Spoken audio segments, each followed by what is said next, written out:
Don't let the emotional trauma of your upbringing and resentment towards your parents or family turn you away from the glorious, priceless heritage that is your cultural ethnic identity. It is your birthright as a child of your ancestors.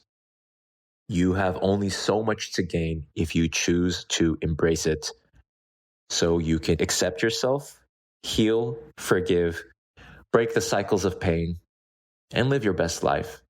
It's what your ancestors would have wanted for you. That's my TLDR for you. That's basically the core message of my podcast, the TLDR. Too long, didn't retardedly pontificate 4 hours. You can stop listening now. If you want to hear more, I will be happy to retardedly pontificate all day long. Thank you. You know what time it is? It's MAIM time.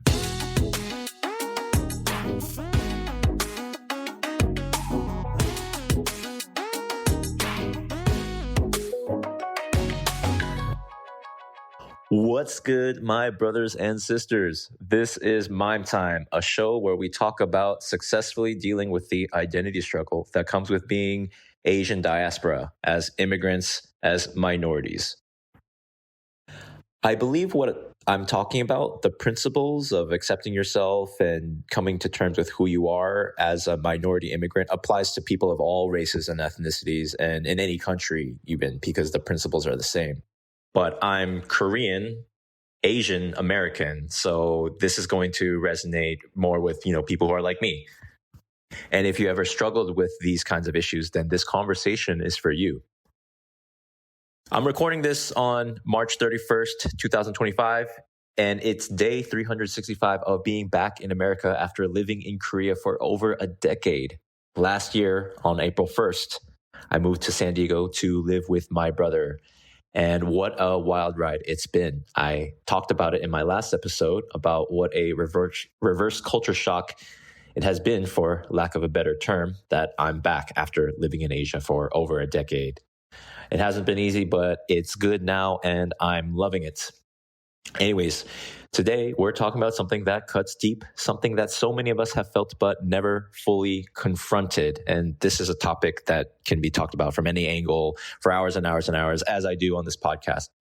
But what that is intergenerational trauma. Specifically, how it makes us want to turn away from our culture and our own ethnicity and shun and even resent a part of our own identity. The pain we inherit, the wounds passed down to us like an unwanted family heirloom, and how, for so many of us, the only way we know how to deal with it is by running, by avoiding, by disassociating, by choosing to reject where we come from, because the only memories attached to our mother culture are ones of dysfunction, pain, neglect, survival. I get it. I've been there. I suspect you've been there too, maybe to some degree. If you grew up with parents who came from a third world developing country who had to claw their way through war-stricken poverty and desperation just to survive, then maybe you had parents who never learned how to love gently.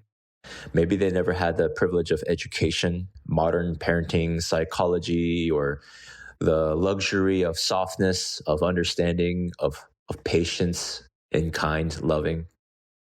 Maybe your parents were abusive in each and every way. Maybe they were neglectful. Maybe they projected all their unprocessed trauma onto you because they didn't know any better, just like my parents did, and just like my parents' parents did to them, my parents, and how their parents did it to our grandparents and so on, right? The cycle of pain. Anyways, when you were young, all you wanted was love, safety, warmth, right? As a human baby. And instead, you got the kind of love that felt like a prison, or it was manipulative, not unconditional, or you didn't get any love at all. Maybe you felt like you weren't deserving of love, or you knew knew from an early age that, maybe your parents didn't want to have you, or like you were an accident and you wish that you were never born. Whatever your story is, you disassociated, you ran, you told yourself, fuck this. I don't want to be like them. I don't want to be like my parents or my family. I don't want to be Asian. I don't want to be like this community. I don't want to be Korean, Chinese, Vietnamese, Filipino, Indian, Thai, whatever. So you went full American. You rejected your culture, your language, your history, because to you, that meant rejecting the pain. But here's the real tragedy, my friend. In rejecting your heritage, the only person who truly loses is you, the individual.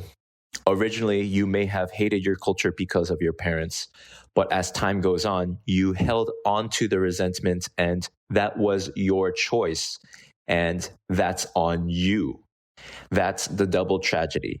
That's the slow burning, invisible wound that so many of us carry. We amputate a part of ourselves because we think it'll set us free. But the truth, you can't run from yourself. You look in the mirror and what do you see? A person of Asian descent.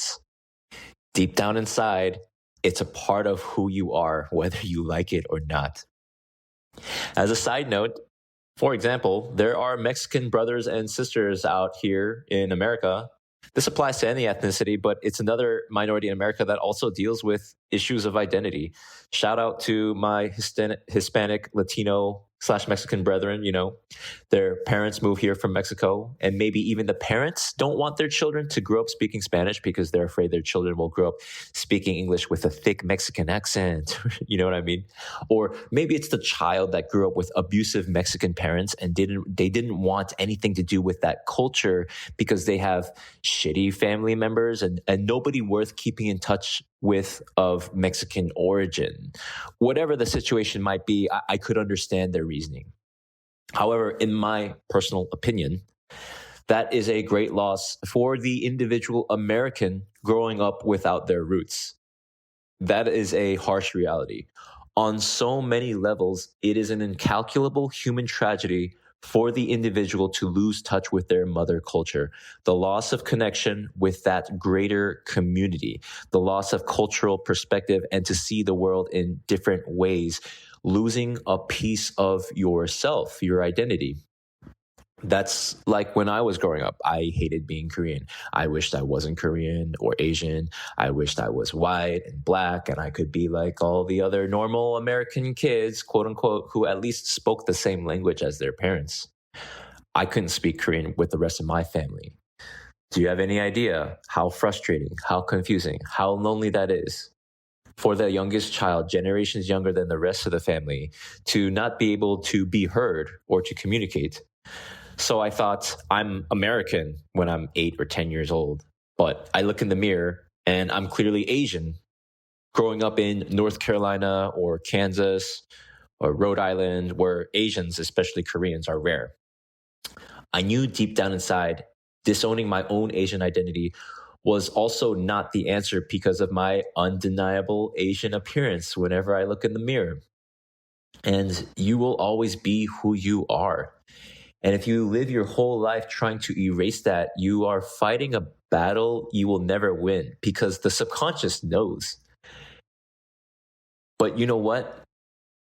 I believe there is a way to win. The real redemption arc, the real glow up, it's not in running, it's not in avoiding, it's not in disassociating. It's in returning. It's in reclaiming. It's in forgiving. It's coming back home. And that's an abstract idea, but let's talk about forgiveness. Forgiving doesn't mean excusing. It doesn't mean pretending the pain didn't happen. It means you make peace with the past so it no longer owns you, so that you're empowered to acknowledge and seek what is good within your mother culture, because it is ultimately where you come from. And how can the seed shun the tree that it came from? Does the rose shun the garden from which it originates? It is not in line with nature to do so.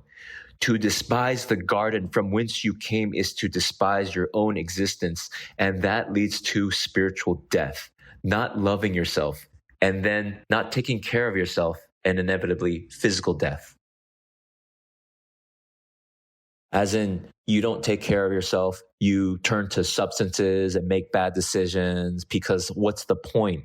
You're worthless. Life is meaningless.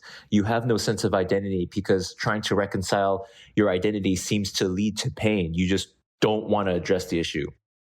And I think forgiveness is the hardest path, but it's also the most rewarding and essential for our survival.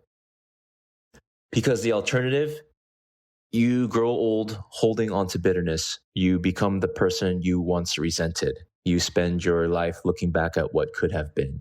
You might resent your whole culture, your whole world, your whole existence, and God, like I did, like I used to. I used to hate God and hate the world and, resent everything and wish that I wasn't born. And I want to say to you what I wish someone had told me when I was 5, 10, 15 years old, which is you have a choice right now. Choose healing, choose forgiveness, choose to be better. Not just for yourself, but for all of us and for all the lives that you will impact. And I can't do this alone either. And I know I'm not the only one who's felt this, not the only one who has suffered. And I'm not the only one who has found that life has so much to offer and that I have so much to offer the world. And if you're listening right now, I need you to hear me. That Mother Asia is waiting for you to come back and embrace her arms. She's waiting for you to embrace her. The ancestors are waiting for you. They are waiting for our embrace. The dragon inside you, the wisdom, the power, the super consciousness is waiting for you to wake up. It is not too late. You do not have to go back to your homeland. You do not have to master your mother tongue or, and do all the things that I did. But you can start with this. Acknowledge that you belong to something greater than yourself. You didn't just spawn into existence from a vacuum as an ethereal individualist spirit. You were born into a certain context, a certain time and place from a certain people. With that comes specific blessings and curses pertinent to you in time and space and history. And acknowledge that your bloodline is rich with history, struggle, sacrifice, resilience, and deep down, a cry for love and the power to love. That you are not alone. We are here for each other. Because if we don't know our past, if we don't embrace our roots, we are nothing but leaves blown by the wind, easily lost in this digital modern world where we worship the universal God of money and power over humanity flourishing in freedom and peace and joy. But if we grow deep, if we reclaim our roots, our branches will reach beyond the sky. We will become the giants of history on which our shoulders are the foundation for future generations of spacefaring descendants. Our voices will echo across generations. Our seeds will scatter across the stars. To build a better world, to inspire peace amongst all humanity broadly, we must draw inward and learn to have peace with ourselves, to love ourselves with the totality of who we are in the image of our ancestors. Please heal. Please forgive. Please accept your cultural ethnic identity and please love yourself in all totality so that we can progress all that much closer to building our heaven in this lifetime and our children's lifetimes and their children's lifetimes and so on. This has been MAIM Time. Thank you so much for listening. If you have any ideas or feedback, please hit me up at MAIM Time on Instagram or email me at maim@maimtime.com. That's MAIM@maimtime.com. Thank you so much, brothers and sisters, wherever you are in this world. Know that the ancestors love you. All right. Peace.